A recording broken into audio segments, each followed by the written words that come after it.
Berbagai partai politik mulai gencar memberikan sinyal untuk meminang Ganjar Pranowo jelang pemilu presiden 2024 termasuk terbaru tadi Anda menyaksikan Partai Golkar yang kini membuka pintu lebar-lebar untuk kehadiran Ganjar. Betulkah pinangan dini ini strategi yang tepat untuk mendulang suara dengan singkat atau bukti kegagalan dalam kaderisasi di internal partai? Kami akan membahasnya bersama Wakil Ketua Umum Partai Golkar Nurdin Halid dan Ketua DPU Partai Nasdem Jawa Barat Saan Mustafa. Selamat malam Bapak-Bapak. Malam, Mbak Vera. Saya ke Pak Nurdin, kemarin statementnya kemudian menjadi headline dalam 1-2 hari ini. Jadi benar begitu ya Pak Nurdin, apakah ini memang sudah jelas memberikan karpet merah untuk Ganjar Pranowo atau jangan-jangan hanya cek ombak saja? Jadi Mbak, terima kasih atas waktu dan ruang yang diberikan untuk kita berbincang malam ini. Selamat malam, sahabat San Mustafa. Selamat malam, Bang. Assalamualaikum warahmatullahi wabarakatuh. Waalaikumsalam. Jadi perjuangan politik itu bukan berjalan di lorong-lorong gelap. Perjuangan politik itu harus ada tujuan. Nah, oleh karena itu perjuangan politik itu tidak lain adalah untuk mendapatkan kekuasaan. Nah, ketika mendapat kekuasaan tidak cukup sampai di situ. Itu harus ada memperjuangkan aspirasi rakyat. Partai Golkar adalah partai terbuka. Ya. Partai di mana memiliki tagline sejak dulu, suara rakyat adalah suara Golkar. Oleh karena itu ketika ada aspirasi yang berkembang di tengah masyarakat, maka Partai Golkar tetap harus merekam aspirasi itu dan memperjuangkan aspirasi itu. Jadi apa yang statement saya yang viral ini itu sebetulnya adalah kecanggihan para jurnalis, para teman-teman media mengkapitalisasi daripada hasil diskusi tersebut. Jadi apa yang saya sampaikan adalah sebuah statement respon positif saya terhadap berbagai pertanyaan dari teman-teman media ketika diskusi berlanjut yang sangat dinamis dan sangat menurut saya. Saya mengatakan begini, bahwa kehadiran relawan di dalam sebuah demokrasi adalah sangat positif untuk dinamisnya demokrasi karena relawan itu adalah bagaikan ada merupakan gerakan rakyat atau gerakan sosial dari akar rumput. Yang ingin melihat pemimpinnya itu adalah pemimpin yang baik, pemimpin yang sah, pemimpin idealis menurut versi mereka. Nah, oleh karena itu Partai Golkar, partai terbuka, ketika ada anak bangsa, ada tokoh bangsa yang memiliki potensi, yang memiliki, yang mendapatkan empati dan simpati rakyat. Apakah salah ketika Golkar merekrut daripada tokoh itu ketika tokoh itu berkeinginan ingin menggunakan Golkar sebagai rumahnya. Tetapi Golkar itu adalah sudah memutuskan secara resmi, secara formal, secara konstitusional di mana Rapimnas telah memutuskan Pak Erlangga Hartarto sebagai calon presiden. Pak Erlangga Hartarto ditetapkan sebagai calon presiden itu berdasarkan aspirasi rakyat yang direkam, yang didapatkan mulai dari tingkat desa, tingkat kecamatan, tingkat kabupaten kota, provinsi, kemudian kita ramu di dalam Rapimnas, kita berdebat, kita memperbincangkan, kemudian kita mencalonkan Pak Erlangga sebagai calon presiden. Nah pertanyaannya, apakah Pak Erlangga bisa maju sendiri? Tidak mungkin, karena harus ada wakil. Nah di era multipartai, maka perlu panggung politik untuk seorang calon. Nah ketika itu dibutuhkan komunikasi politik yang strategis. Itulah perlunya ada koalisi, di samping ada parliamentary threshold yang harus dipenuhi. Golkar belum memenuhi syarat 20%, masih perlu tambahan 3%. Oleh karena itu, ketika relawan Ganjaris Mas Jo menyampaikan tentang kenapa mereka hadir dan lahir sebagai sebuah kepedulian untuk partisipasi politik. Dan ada pertanyaan wartawan yang mengatakan bagaimana partai-partai politik kalau aspirasi relawan ditolak. Maka secara spontan saya menjawab bahwa tidak usah Mas Jo ragu, tidak usah khawatir. Kalau Pak Ganjar itu tidak mendapatkan tempat di rumahnya, maka Golkar terbuka untuk itu. Kenapa? Karena Golkar paling terbuka. Dan ada tokoh bangsa yang memiliki kapasitas, kapabilitas, dan Pak Erlangga perlu pasangan, perlu partner. Nah, itu kira-kira gitu. Baik, Pak Nurdin, saya mengutip apa yang disampaikan oleh Sekjen PDIP Mas Hasto yang mengomentari statement Anda. Apa yang ditawarkan oleh Golkar merupakan suatu keputusasaan karena berulang kali membujuk Ganjar tapi Ganjar tidak tertarik. Benarkah demikian? Atau jangan-jangan Golkar aja cukup GR begitu untuk merangkul seorang Ganjar, Pak Nurdin? Reaksi Bung Hasto saya pikir agak berlebihan. Tidak relevan dan tidak faktual. Mungkin terlalu naif kalau saya katakan reaksi itu semacam kebakaran jenggot. Mengapa? Karena faktanya Partai Golkar adalah partai yang baik dari zaman Orde Baru maupun di era reformasi telah mencetak berbagai kader yang handal, kader yang produktif.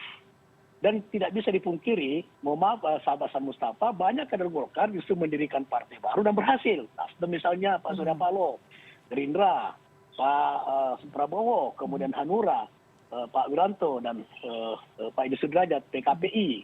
Nah, oleh karena itu maka justru kader Golkar ini adalah kader sangat percaya diri, ya, sehingga menetapkan lebih awal. Saya kira Golkar lah partai pertama yang menetapkan sejak awal tentang calon presiden. Belum ada partai-partai lain menetapkan, Golkar sudah menetapkan sebagai ketua umumnya Pak Erlangga sebagai calon presiden. Ada 3 faktor utama kenapa kita menetapkan Pak Erlangga. Pertama adalah faktor kepentingan Partai Golkar secara strategis, yaitu untuk lebih mensulitkan daripada potensi kader seluruh Indonesia untuk memenangkan pileg, pilpres, dan pilkada. Yang kedua adalah Pak Erlangga memiliki kapabilitas dan kapasitas.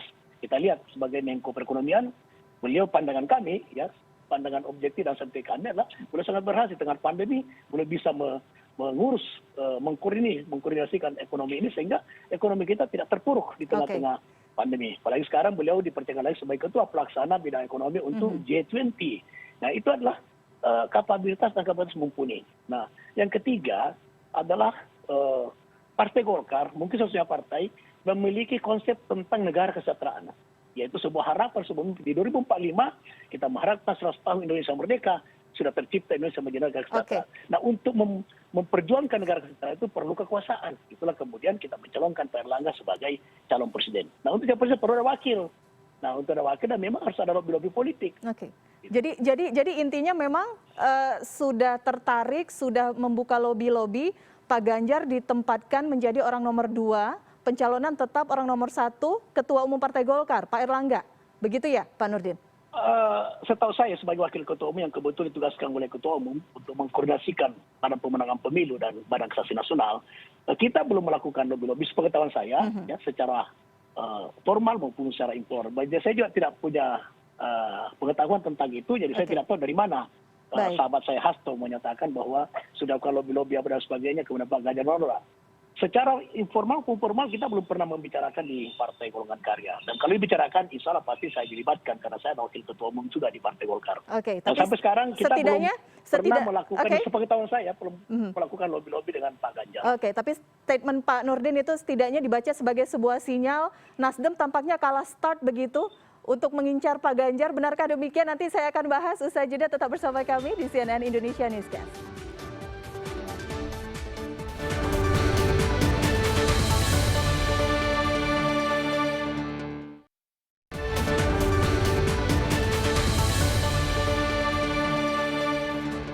Baik, terima kasih Anda masih bersama kami. Malam ini sudah bergabung juga Adi Praitno, Direktur Eksekutif Parameter Politik Indonesia. Assalamualaikum, selamat malam Mas Adi. Terima kasih sudah bergabung bersama kami.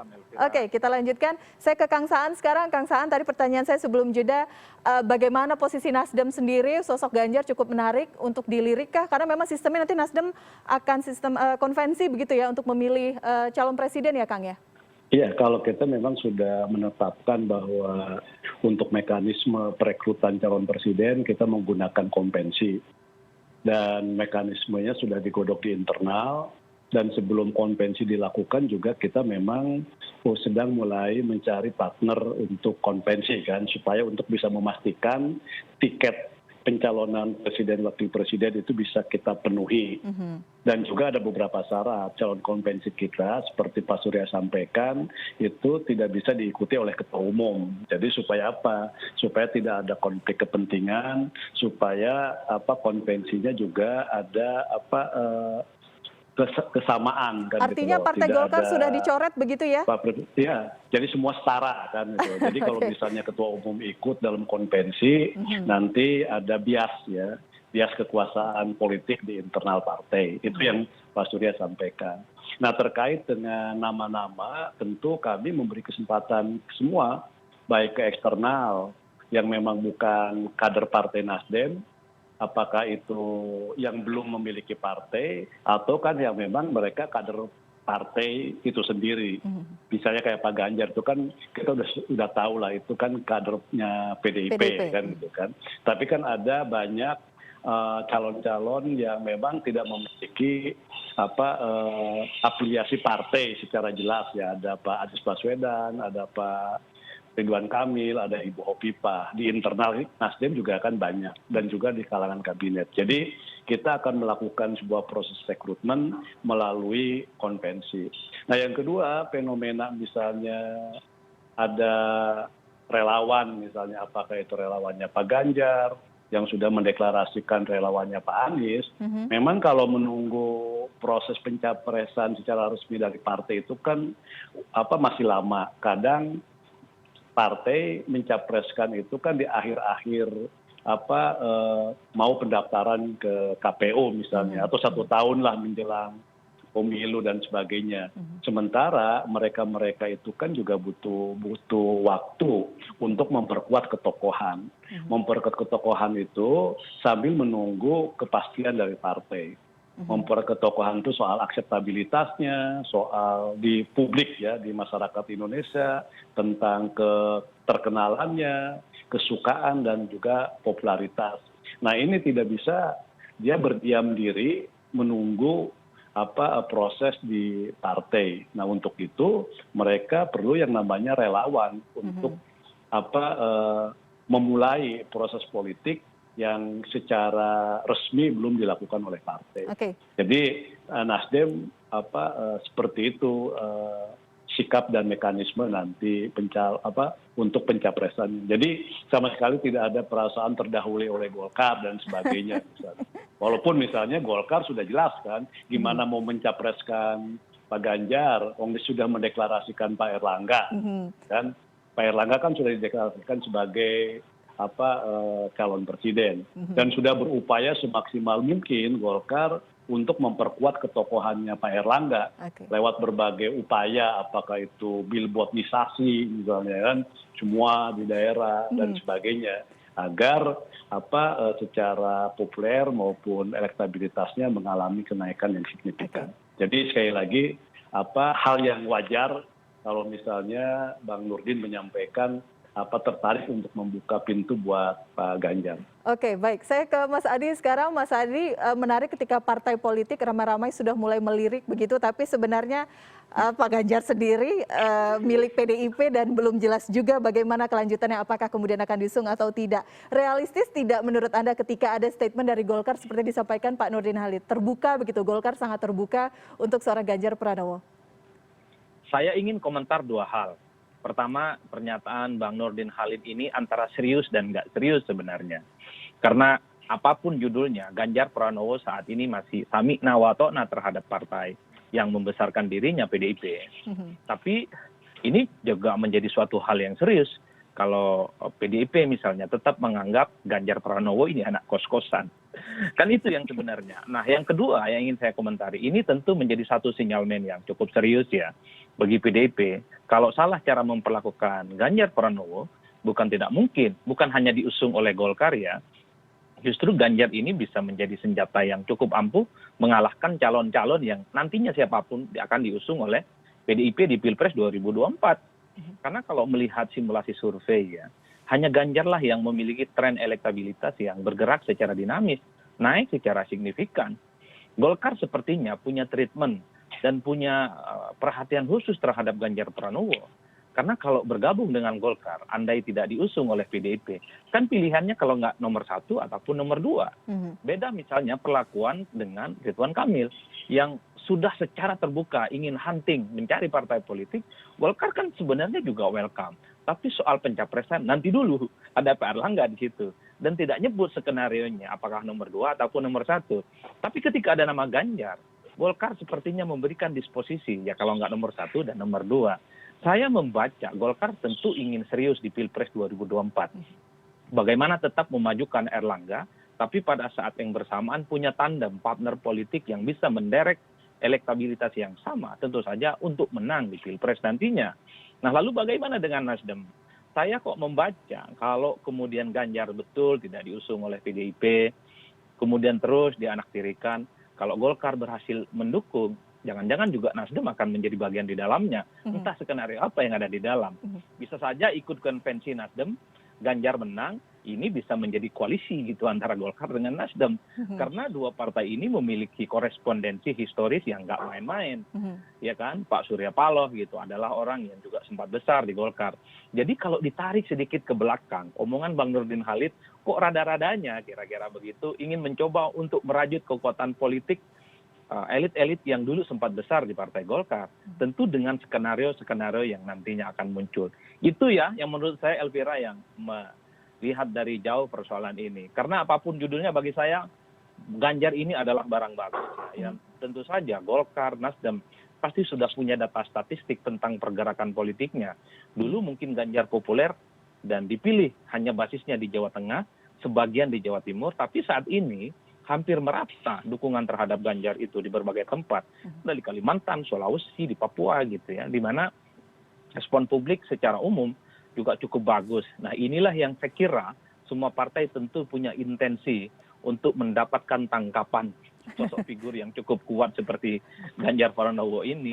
Karena rada-radanya kan banyak nama yang masuk survei, Ridwan Kamil, ada Hovifa gitu, ataupun Risma gitu. Tapi bagi saya tidak terlampau mendapatkan atensi yang cukup serius bagi Golkar. Beda ceritanya dengan Ganjar Pranowo. Saya sih di situ melihatnya. Kalau untuk kita melihat saat ini belum ada keputusan dari PDIP, kami juga mencoba untuk mengundang perwakilan dari PDIP dalam diskusi malam hari ini, tapi tidak bersedia hadir karena untuk membahas mengenai calon presiden. Menurut Anda, apakah kemudian reaksi-reaksi statement yang disampaikan PDIP di berbagai media bisa dibaca artinya seperti apa? Apakah memang tidak ingin melepas Ganjar atau bagaimana, Mas Adi? Ya kelihatan PDIP tidak mau melepas Ganjar, sekalipun sering disindir untuk angkat kaki dan angkat koper dari partainya. Misalnya pernyataan Hasto yang terakhir bahwa Ganjar adalah satu sosok kader yang proses kaderisasinya cukup panjang, yang saat ini masih sikoh gitu ya terhadap adik-adik partai. Itu jelas satu statement politik yang kita tafsirkan sebagai bentuk kekhawatiran. Jangan-jangan memang Ganjar akan pindah ke lain partai ini, ke Golkar gitu, atau ke Nasdem dengan skenario konvensi. Karena ya kalau bicara tentang komoditas politik, tentu Ganjar menjadi seksi, Elvira. Karenanya itu yang saya sebut tadi, kalau tidak hati-hati PDIP memperlakukan Ganjar Pranowo, bukan suatu hal yang mustahil, justru Ganjar inilah yang akan mengalahkan PDIP nantinya di Pilpres 2024. Di kita ini kan orang tidak terlampau melihat siapa partainya, tapi melihat figur yang kemudian akan diusung dan bertanding. Inilah yang saya kira PDIP sepertinya kalau diundang berbagai kesempatan tidak mau bicara capres, itu tentu sebagai bentuk kehati-hatian dan tentu juga tidak mau terus-menerus digoreng terkait perlakuannya terhadap Ganjar Pranowo. Kan itu yang ramai gitu ya. Makanya saya melihat PDIP ya terkesan memang cukup menutup diri untuk terbuka berdebat dengan semua kalangan, dengan semua partai termasuk dengan media ya. Baik. Ketika PDIP menutup diri, partai-partai lain mulai membuka diri untuk seorang Ganjar Pranowo. Pertanyaan selanjutnya Pak Nurdin, apakah pinangan ini tidak terlalu dini begitu ya? Statement ini apakah memang disampaikannya memang waktunya tepat mengingat waktu tahun politik masih terus bergulir, masih ada kesempatan atau memang sudah cukup putus asa dengan elektabilitas Pak Erlangga? Usai jeda, kami akan bahas, tetap bersama kami.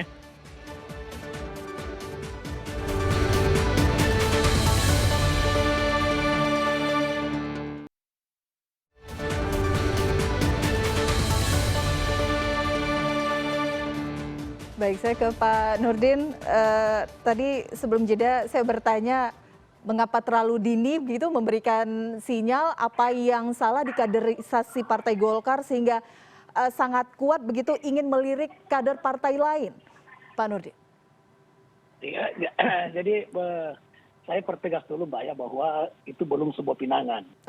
Ya, itu adalah jika dalam diskusi dengan teman-teman wartawan di DPR beberapa lalu saya menyampaikan kepada Mas Jo sebagai ketua Ganjaris, saya mengatakan begini, Pak Ganjar, Mas Jo, kalau Pak Ganjar tidak didukung oleh partainya, Golkar terbuka menerima beliau. Ya saya katakan adalah itu sebagai representasi Golkar, suara rakyat asal Golkar. Ingat bahwa suara Golkar adalah suara rakyat. Itu merupakan tagline Golkar. Oleh karena itu kita memahami bahwa para relawan Ganjar itu ada mungkin di hampir 150 kota di Indonesia. Saat ini dan adalah rakyat Indonesia, maka tidak salah kalau saya mengatakan bahwa apabila Pak Ganjar tidak dicalonkan lah kira-kira begitu di partainya, maka kalau dan sekarang sudah digadang-gadang oleh rakyat, rakyat Ganjaris ya, dan beberapa kelompok lainnya, apakah itu salah? Jawaban saya menurut saya tidak salah, karena secara filosofis jawaban saya masih sangat tegak lurus dengan prinsip dan semboyan yang Golkar. Suara rakyat, suara Golkar. Dan Golkar paling terbuka. Nah, saya ulangi lagi, ketika ada anak bangsa atau tokoh bangsa yang mendapatkan empati dan simpati rakyat, dan secara objektif memiliki elektabilitas yang cukup mumpuni, dan Pak Erlangga membutuhkan seorang wakil yang bisa bersama-sama bahu-membahu untuk menangkan Pilpres demi kepentingan negara, menurut saya itu bukan sesuatu yang apakah sangat dini atau tidak. Itu tidak penting bukan pernyataan yang relevan, itu pertanyaan yang relevan. Apakah terlalu cepat atau tidak terlalu cepat. Kenapa? Karena politik itu tujuannya untuk mendapatkan kekuasaan. Kekuasaan itu perlu komunikasi politik, perlu panggung politik. Justru sekarang, dengan kita nyatakan sekarang, Golkar sejak awal sudah menyatakan, memutuskan dan Rapimnas mencalonkan Pak Erlangga. Ini ada waktu yang cukup bagi seluruh instrumen partai, ya, Golkar itu punya instrumen partai sampai di desa, untuk melakukan langkah-langkah pemenangan, melakukan sosialisasi. Kalau sekarang ini memang masih rendah survei Pak Erlangga. Kenapa? Karena memang instrumen partai belum bergerak secara maksimal. Sekarang kita baru tahu pada konsolidasi organisasi sampai ke tingkat desa. Nah, begitu selesai konsolidasi organisasi, insya Allah tahun ini selesai semuanya, barulah kita melakukan pergerakan-pergerakan untuk mengkatrol daripada kualitas maupun elektabilitas daripada Artinya, Pak Erlangga. Jadi bukan karena Pak Erlangga masih surveinya kemudian kita meminang Pak Ganjar, bukan. Dan sekarang kita belum meminang. Ini baru wacana yang muncul ketika terjadi diskusi. Jadi Pak Adi Pray itu serius dan tidak serius itu ke tengahnya, kira-kira gitu. Berarti saat ini mesin partai belum bergerak dengan maksimal. Anda mengatakan demikian ketika kita melihat begitu banyak sudah baliho-baliho bertebaran, Pak Erlangga sudah disebut-sebut sebagai calon presiden 2024. Jadi saat ini apa yang dilakukan oleh mesin partai? Tidak berupaya untuk mendongkrak elektabilitas itu, Pak Nurdin? Baliho itu tidak signifikan untuk mensosialisasikan seorang calon untuk meningkatkan kualitas dan elektabilitas. Baliho itu sesuai pengalaman saya yang pernah menjadi yang ikut pilkada, itu hanya 5% dia punya kontribusi untuk meningkatkan popularitas maupun elektabilitas. Jadi ukuran baliho bukan ukuran untuk naik turunnya daripada popularitas maupun elektabilitas seorang tokoh atau seorang calon. Bukan berarti situ. Salah strategi dong Pak Erlangga sekarang. Tidak, Golkar itu memiliki pasukan yang luar biasa. Instrumen partai lo sampai desa. Mungkin tidak semua partai memiliki instrumen sampai desa. Ya. Kemudian juga anggota DPRD di seluruh Indonesia. Itu semua daerah kita ada anggota DPRD. Tidak ada satu daerah yang tidak ada Golkar anggota DPRD-nya. Kekuatan ini akan kita gerakkan pada waktunya. Sekarang ini kita baru pada tahap konsolidasi organisasi sebagai sebuah langkah untuk nanti memenangkan Pak Erlangga. Oke, baik. Sekarang saya ke Nasdem, Kang Saan, berbicara mengenai kaderisasi anggota partai yang kemudian memiliki kualitas yang cukup kuat, cukup mumpuni untuk dicalonkan. Mengapa kemudian sampai harus melakukan konvensi? Mengapa tidak fokus hanya ke dalam internal partai Nasdem saja? Ya, kita kan selalu membuka kesempatan kepada seluruh anak bangsa ya. Dan ini menjadi komitmen Nasdem. Tidak hanya terkait dengan Pilpres, tapi juga pilkada gubernur, bupati, wali kota, kita selalu memberi kesempatan kepada putra-putri terbaik bangsa itu untuk diberi kesempatan maju lewat Nasdem. Dan itu memang menjadi komitmen Nasdem. Jadi di luar internal kita juga banyak mereka yang memiliki kemampuan untuk menjadi seorang pemimpin. Maka Pak Surya selalu menegaskan bahwa kompensi itu selain upaya dari pendidikan politik dalam sebuah proses demokrasi, tapi juga untuk memberikan sebuah pilihan kepada masyarakat. Ini loh ada tokoh-tokoh yang terbaik yang ikut kompensi yang bisa di-tracking oleh masyarakat terkait dengan rekam jejaknya. Jadi kita ingin memulai proses dari awal, istilah ininya, kita tidak mau masyarakat itu membeli kucing dalam karung. Dari awal kita libatkan, kita perkenalkan calon-calon pemimpinnya. Sehingga dari proses itu akan lahir yang terbaik calon presiden dari nama-nama yang terbaik ikut kompensi. Istilah Pak Surya di dalam pidato ulang tahun kita ingin mencari pemimpin-pemimpin terbaik dari anak-anak bangsa yang terbaik. Oke. Nah, salah satunya ya mekanisme menurut saya yang relatif terbuka, transparan, bisa dipertanggungjawabkan dan juga profesional ya. Kompensi itu menjadi alternatif. Dan insya Allah kita akan mengelola Kenapa kemudian profesional. dibatasi begitu? Kenapa kemudian dibatasi ketua umum partai tidak boleh ikut konvensi? Apa khawatir jangan-jangan ada matahari kembar nanti di koalisi? Enggak, kita bukan ini. Karena kalau misalnya ketua umum ikut konvensi, karena salah satu nanti mekanismenya kita gedang-godok ya, misalnya ada faktor internal juga menjadi salah satu faktor yang menjadi aspek penilaian, nanti ada semacam konflik of interest. Jadi nggak setara lagi. Jadi kalau misalnya nanti struktur partai terlibat dalam sebuah konvensi, misalnya sampai ke tingkat kabupaten kota yang ikut juga, nanti kan ketua umum dia punya otoritas kekuasaan. Dia bisa menginstruksikan untuk memilih calonnya dari ketua umum kan, dan itu menurut saya akan ada sekali lagi konflik kepentingan, dan kita menghindari itu. Kita ingin memberikan kesempatan yang sama kepada seluruh peserta konvensi, sehingga dia ikut konvensi itu dengan tenang bahwa memang konvensi dilakukan secara fair, tidak ada yang mereka punya otoritas di sebuah partai. Jadi ini kesetaraan egaliter itu menjadi hal penting dalam konvensi ini, supaya mereka punya semangat yang sama, bahwa mereka punya potensi yang sama, punya kesempatan yang sama untuk memenangi konvensi di Partai Nasdem. Tadi ada yang ingin komentar? Pertanyaan Pak Hasan Mustafa, apakah yang dimaksud ketua umum tidak boleh ikut adalah ketua umum Partai Nasdem atau ketua umum partai lain?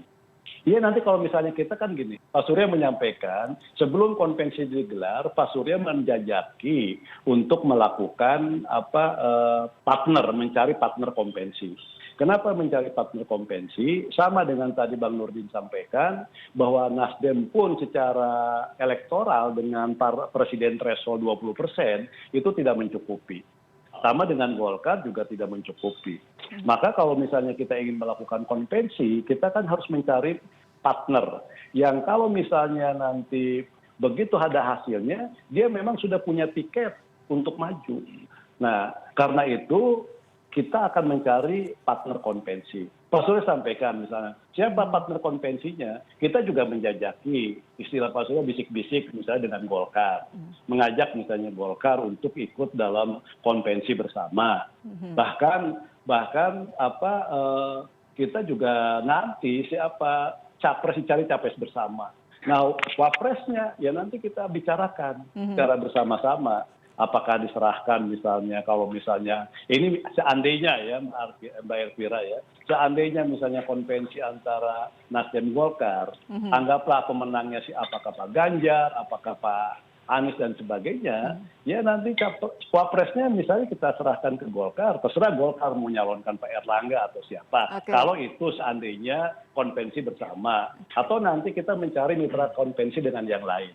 Karena kita harus memastikan bahwa hasil konvensi itu dia memadai untuk mendapatkan tiket maju di Pilpres. Oke. Headline selanjutnya, Nasdem melamar Golkar, begitu? Bukan melamar, kita mengajak, menjajaki. Oke, baik.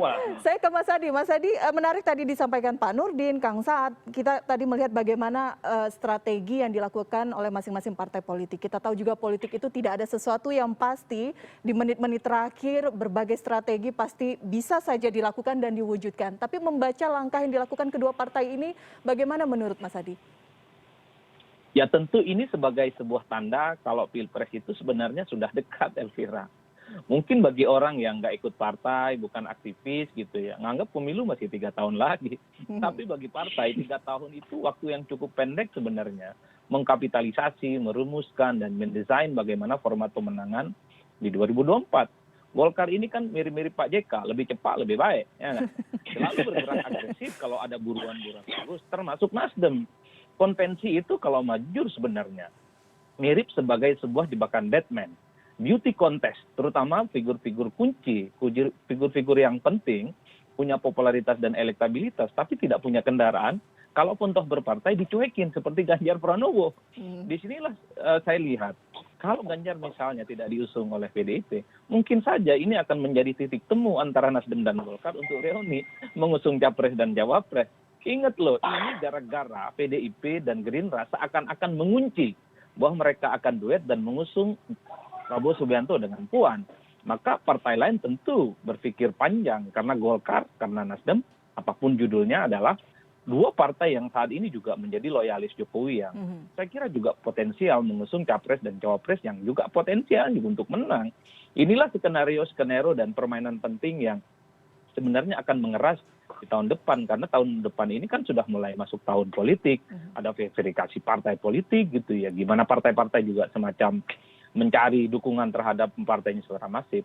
Tapi catatan saya secara umum satu dengan konvensi. Memang betul, tapi kan satu hal kan sebagai sebuah indikasi Nasdem secara internal juga belum ada figur yang sekuat nama-nama besar itu.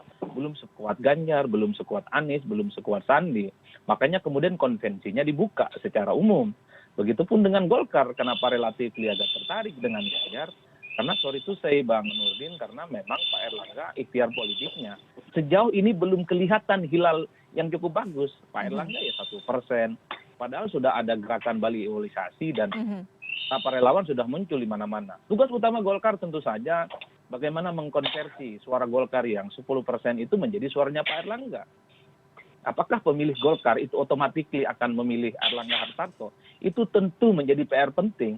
Dan sebagai satu pesan bagi saya untuk Bang Nurdin, jangan sampai salah pilih konsultan sehingga kampanye politiknya itu masih manual dan pakai model kampanye tahun 65 gitu, baliho, pakai one way di mobil. Saya kira itu sudah mulai ditinggalkan secara umum. Begitupun dengan Nasdem sudah mulai punya metode politik yang cukup bagus, tapi Nasdem sepertinya sedang berhitung betul. Kalau belum ada partai politik yang mau berkoalisi, konvensi itu sepertinya masih akan tarik ulur. Karena Nasdem tentu tidak mau pemenang konvensi, entah itu Ganjar, entah itu Anies, ataupun siapa saja tidak bisa diusung. Seperti misalnya konversi Partai Demokrat memenangkan Dahlan Iskan, tapi kemudian layamutu walayah ya, tidak maju karena kurang dukungan dari partai politik. Ini yang kemudian menjadi dinamis, Elvira, ke depan. Saya sih bersyukur ada gerakan politik Golkar, ada konvensi Nasdem gitu ya, supaya diskusi kita ini menarik. Ya hitung-hitung hiburan lah di tengah pandemi. Oke, baik Mas Adi, terima kasih. Ini judulnya siapa cepat dia dapat begitu ya. Kita lihat bagaimana strategi selanjutnya Partai Golkar, Partai Nasdem tahun depan, tahun politik. Kita akan lihat bagaimana strategi selanjutnya pemenangan pemilu presiden 2024 sesaat lagi. Dan terima kasih waktu Anda dalam diskusi kami.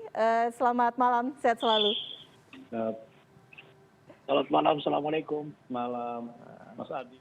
Dan CNN Indonesia Newscast masih akan kami lanjutkan bersama rekan saya Iqbal Kurniadi. Saya Elvira Karunisa undur diri. Terima kasih, sampai jumpa.